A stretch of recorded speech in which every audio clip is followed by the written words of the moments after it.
Well, welcome to today's adventure. The day brings us the 1992 Isuzu pickup truck with the 3.1 liter V6. The story goes the guy was driving through a mud rut, and during his mud rut pathway, the vehicle came up high on one side to the right and then rapidly transitioned to the left on the lower side of the rut and also impacted a tree on that fender area. Once the impact had taken place, the engine died very rapidly thereafter. Now it is a crank no start. That does look like it's had an ignition coil put in it, but it also was verified that it will run on starting fluid. So it sounds like we've got a fuel delivery issue. From the customer, the fuel pump is easily accessible, which it is. We'll go check that out. And when he manually applied power and ground, or at least power, to the fuel pump can audibly be heard to be running, even while cranking it. So they manually jumped the pump, got it running because I could hear it, and they cranked it, but it still would not fire. But if you don't manually jump the pump, you cannot hear it running at any point in time. Seems like injectors and fuel pump are inoperable, as it were. Let's see, we got a wheel lock in there. We got a few aftermarket components to just keep in the back of our mind. We've got just a few all around.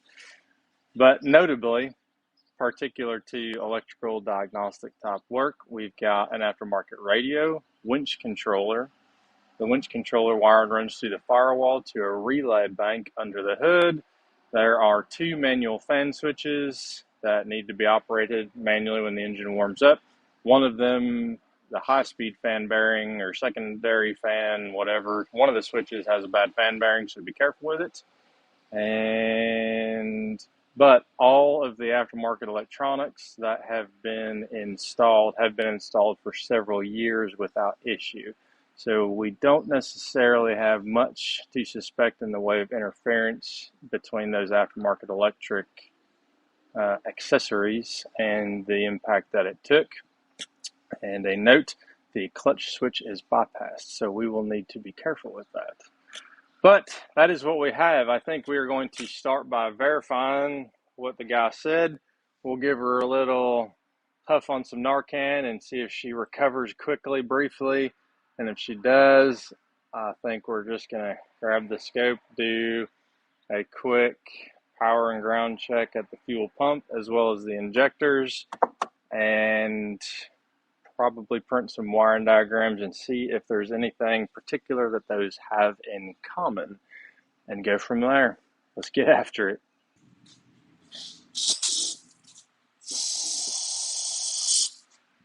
I gave her some puffies. What do we got? Make sure she's in neutral.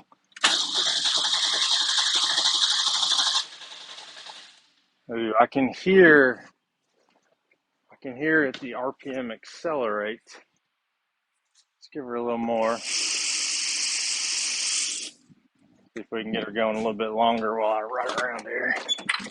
Come on.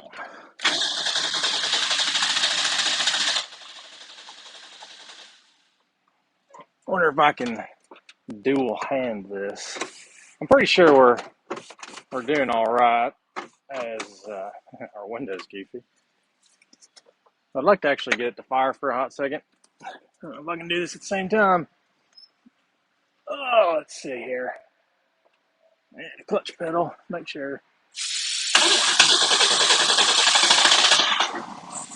Oh yeah, she's running. All right. Well, I would say that is customer concern verified. Lost my cat. Let's go to our fuel pump next.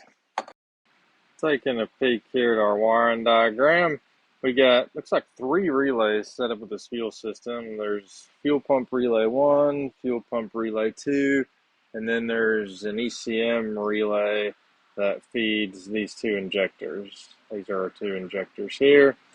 Based on the customer's input, he said he put power here and heard the pump run. The pump's pretty easy to get to. I think that's where I'm going to go and do my first test. We'll just plug in here and see if we do or do not have power and go from there. Running around the back, we have the quick access fuel pump. We have the quick access fuel pump connector. We've got our own powers and grounds run from the battery up there. Scope is grounded and is back pinned on the ground side. We'll just make sure we got a good ground on this because I should have a constant ground. We'll see if I can't set this camera up to not fall off of this bedside. On my test lot. Oh, they're falling easy. Come on now. And then if that's back probed correctly, we should be having ground here. We do have ground. We got lights. That's good. We got a little bit of jump on the scope from that. Let's go ahead and switch our back probes to the power side. Make sure she's in there. I believe she's in there. I will adjust that up. Let me go over and hit the key on this thing and see what reaction happens on that scope. There's also a module laying on the floor in here, so that's fun. We're in neutral. She's gonna crank. And she's still in run. Let's see what we got. What we have. I assume we have nothing. We got some noise. All right. I think that confirms what we got from the customer. Let's go up under the hood and find those relays. Remember when service info was actually really good? Fuel pump relay number 1, fuel pump relay number 2. Well, look at the box over here. Oh, look at that. Fuel pump relay number 1, fuel pump relay number 2. That is so convenient. I'm very happy with that. If we read this horribly blown out message, it says fuel pump relay number 1 enters or energizes for 2 seconds when the ignition switch is turned on or cranking or running. I think fuel pump relay 1 is what we're going to go after. We'll get a little pedestal and figure out what it is missing, assuming it's missing something. Well, these are all my relay pedestals, and this is our relay. She is a goofy looking girl with a screw in the middle. The closest thing I got is that one, and it certainly won't fit that odd pattern. I reckon we're just going to have to use some Y cable jumper leads. I think I got some that'll fit that, at least I hope. Here's what I think I have learned. These 2 terminals on these ends here are our control. So I got 83 ohms of resistance there. And then I have no continuity between this pin and any of these other ones. And I have no continuity between this bottom pin and any of these other 3. Well, the other 3. That tells me that these over here should be our control side. One of them is going to come from power. One of them is going to go to ground. I'm going to run over to the car and figure out which one is grounded based on these 2, and then come back to figure out which the rest of these are. Because I only have, that's a 5 relay deal, or a 5-pin relay, and for that pin size, which is very large, I only have 4 leads, so I'm going to have to skip one of these, and I've only got the 4 little Y dilly-dillies, so we're building our own little Y cables on this. So I got to figure that out real quick. Over on the car, I have found that this pin is ground, therefore this pin must be control power. I've then marked them. There's a blue Sharpie mark on that one and a black Sharpie mark on that one. And so then we need to move to figure out what would be the modern equivalent of 87A. So this will be connected in the open position. Let's see, what do we have? Let's figure out these. Those 2 there have continuity, 0.5 ohm. About these two, they do not. Those two do not. Okay, that's it. We have, we can figure that out too. Okay. One of these is going to be 30, one of them is going to be 87A at the bottom. And so then that would tell us that 87 should be this one here in the middle, if you're following that. These two that my fingers are touching are currently, these two here, those are currently connected. That should be 30 and 87A. I have to figure out which is which. But then this one here in the middle should be 87. Let me go and do a power and ground check. Actually, one of those should ground out through the fuel pump. And that's how we'll figure that one out. Let me go do that test. I have decided to take a slightly different approach. Right now I'm only pinned in, you can kind of see that, on the control side. So I have control wires jumped from the control side of the relay to the control pins in there. I have the scope and the test lot pinned into what should be our power side of the control side of the relay. And the power side is supposed to come from this electronic control module up here on the top left. And yeah, let's go. We'll reset this. We will go in here and give her, really we should just be able to key on. The key's already on, so I probably should leave the key. Probably should put a battery charger on this now. Now let's go ahead and key back on. And nothing lit up. Do we have any change on the scope? We had no change on the scope either. We had no light up on our test light. Test light is going to ground, so it should be finding power. I'm going to put a battery charger on this real quick because I didn't realize I left the key on, and we will redo that check just to be sure. All right, we got the battery charger installed. I'm going to leave the test light off for just now, and we'll do it with the scope only. Scope is, make sure all my leads are good on my scope. I've been having a habit of not connecting everything and then wondering why I don't have any data. All right, scope is connected. Reset this time base. The key is off. Let's come around and just key on. Key is now on. And we got nothing. I'm going to go ahead and crank it. We'll see actually how good the shape of batteries in. All right, make sure we're in neutral. All right, cranking. All right, and we obviously have no fire. We got the same noise that we saw back at the fuel pump side. And that tells me we have no power coming from this electronic control module. Well, boy, oh boy, that's fun. That is interesting. Well, let's figure out what that is. Let's get you caught up, shall we? Here on our electronic control unit module dealie, we're at connector pin A1, connector 218. There's connector 218. Its location is right here, over on the right, and it points, where's my finger, there's 218, it points to that dude, which looks like a big module box thingy.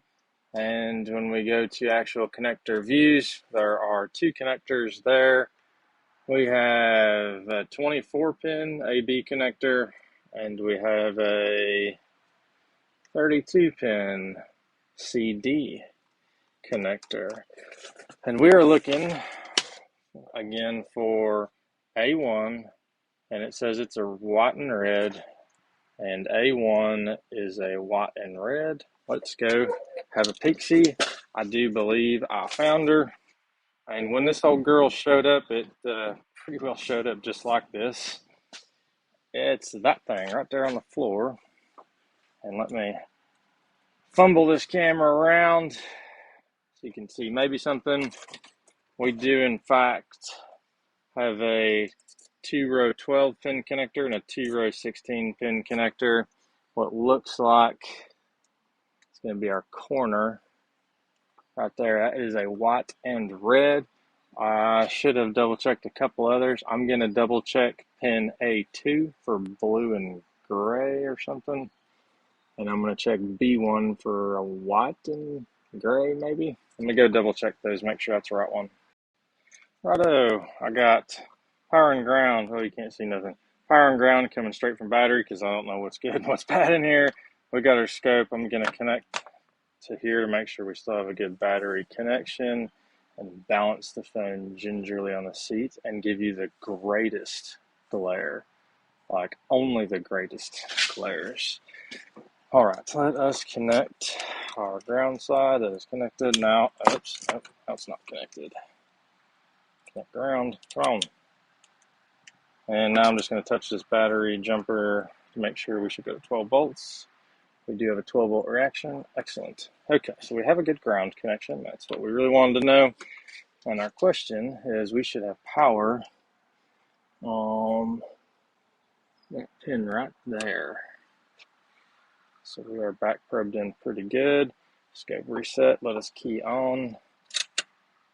We have nothing there either. Very cool. Kind of, sort of, not really. All right. Now the question is this thing not putting the power out, or does this thing have a short somewhere in between? I will say that the wiring obviously goes through the firewall and into the engine bay, and that is the fender that got impacted.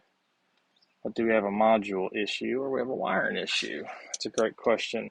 Let us do a continuity check between both ends of this wire to see if she's continuous.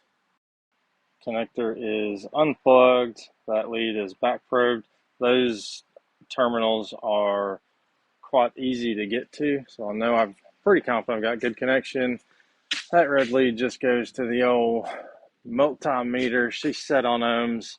She's set to do the beepies if continuity occurs, and we want to come to this relay and look for the power side of the control, which is this one here. I'm going to go ahead and unconnect this connector and see what happens. We're on the wrong side. Of course, that's not really going to do what we want.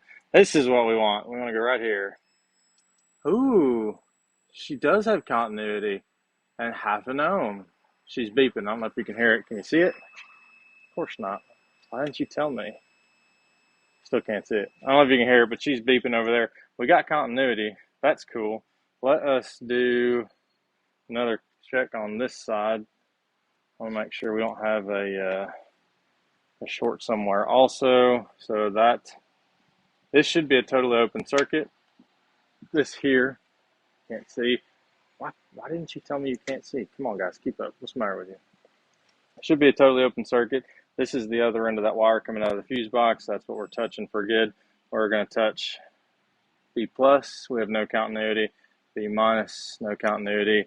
We'll try to scratch a little bit of a good ground. No continuity. That's good, kind of. We are making progress. That module is not putting out any power on our fuel pump control B+ circuit. And now the question is why? Let's go do power and ground checks at that module. I've printed off our connector dealie that we was looking at earlier. I've got our powers circled in red and so on. Looks like we got 4 powers going into this thing and 3 grounds particularly that I'm going to check. Let me go do that, and I'm going to be right in the way for that, I'm sure. So I'll just tell you what I found. Oh, and specifically some of these like 12, the ECM relay, that's only powered in like runner crank, so we'll do the key on for this test. We have made progress. We have 2 things on here that are not showing up. Specifically, our pin A6 is our ECM relay. When we're in run or crank, there's no power here. Likewise, the only other thing I found was no 5 volt reference, but certainly that can be a product of not having power come in yet. And this is our next one, ECM relay. I think that's one of these diagrams here. Well, here we go. We've got the, can you see it? Electronic control module relay. It is a 5-pinner, or no, it's a 6-pinner. That's an interesting one. I guess we're gonna go after this relay, and now I suspect this fuse here, but what's up with that fuse? Let's go pull this relay and see what continuity checks we can do, and then we'll actually check that fuse at the same time because these should be both in the same box. We found the ECM relay. She's a 6-pinner. Everything at the top here is going to be coming from power sources, and then we've got some ground control stuff. She's a goofy looking girl. What do you think of that number? Anyway, let's see if we have power on 3 of these pins. The key is still on. We are connected to battery minus, so when we touch power, it lights. And I'm gonna guess that, like the other one, these side ones are our control side of the relay. Let's test those first. No power, no power, no power, no power. Oop, there's power. Scared me of power. So we got power on 2 of them,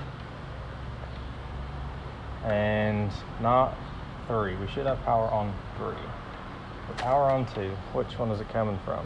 This here says, you can see I'm looking at, nope. This here says fuse 1, 15 amp. Let's pull this fuse, or I guess check it real quick, and see if that's putting power here and here. I suspect if we have power on 2 of them, it's going to be from the same source. And then this other one comes from fuse 8. Fuse B, fuse 8, can you see it? No, of course not. Why don't you tell me this? Here's where our third power is going to come from. It goes down, over, across the screen, back over to that dude. That's my next one. I want to find fuse 1, 15 amp, and I'm going to pull it because I assume it has power. Fuse 1, oh look at that, fuse 1, can't read it, it says ECM. Down here at the bottom, it's a 15 ampere. Got power that side, power on that side. Can you see? Kind of. Look at this. Maybe that'll help. Alright, this one, ECM1, has power, and then we have power on 2 pins of the relay that I pulled out and set down, and now I don't know what it did with it. Oh, there it is right there. Oh, no, I just dropped it. If I'll ever be able to find these relays again, I should probably be more careful of that. Now, if I've done this correctly, this power should go out when I pull that 15 amp. Hey, I don't know if y'all have these baby channel locks. They are my favorite for pulling fuses. They work amazing.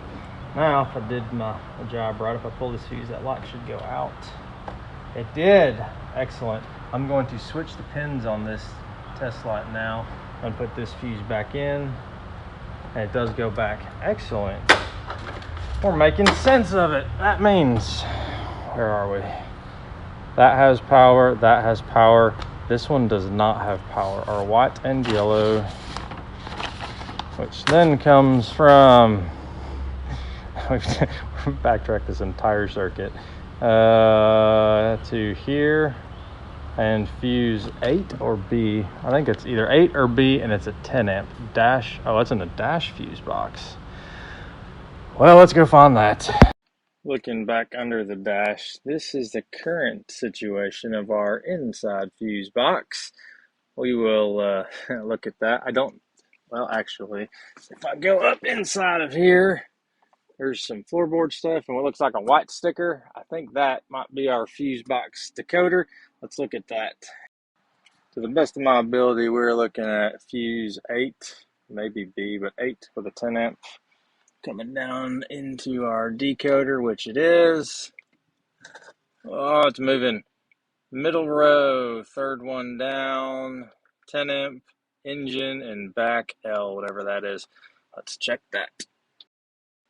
Righto, key is on. I'm squeezed in here. And we are looking at middle row. There's a middle row, and our third one down is a 10 amp. Oh, we got a 15 ampere in our third one down. Let's keep that in mind. Key is on. I have nothing there. And nothing there. For real, for real? Can you see that? Yeah, no test light's not lighting on anything here. Do I have... That would explain it. Come on, why didn't you tell me? You guys are making me look silly in front of the YouTubes. You're supposed to help me. Now I'm connected over here to our to our run-in power from the battery. Let's try that again. Check our 15 amp, which is supposed to be a 10 amp. I got nothing there. And again, oh no, we do have power there on that one. So we got power that side, no power that side. Hot damn, that must be our girl. Let's give her a pull. My favorite fuse pliers. And there's actually no aftermarket equipment shoved into this thing, so that is good. Oh yes. Where are you? You're actually looking through the steering wheel, so it's a little difficult. Get it? Is it there? Oh, kind of. There she is. She's blown. For sure. She's blown. But why did she blow? Now we gotta get our breaker. We'll get our little fuse dealy to stick in there now. We have retrieved our breaker dealy. We got the 10 ampere. Let's take this and shove it in gingerly. Let's see. Maybe. Why aren't you going in? Is this thing too fat to fit in here? What did I do wrong? Why is that? That lines up. Apparently I'm just retarded. Oh, there it goes. Okay. I don't remember how to work this thing. I don't know if that's, I do not think the breaker's tripped. Let's now test if we have power and power. We do have power and power. Oh, hey, we also have a check engine light. Will that zoom? Will that show up? The left one here is a check engine light. That did not light up earlier. I suppose that might be good news, kind of, but why did that blow? Well, in that case, I wonder if she'll start. Let me make sure everything's moved out of the fan belt so this thing just doesn't come apart on us. We got all the relays back in, and we have no clutch switch, so we are for sure in neutral. Let's give it a crank. Oh, all that for a fuse.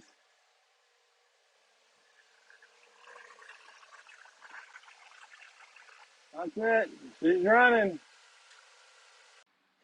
All that excitement for a fuse. I suppose we took the long way around on that one.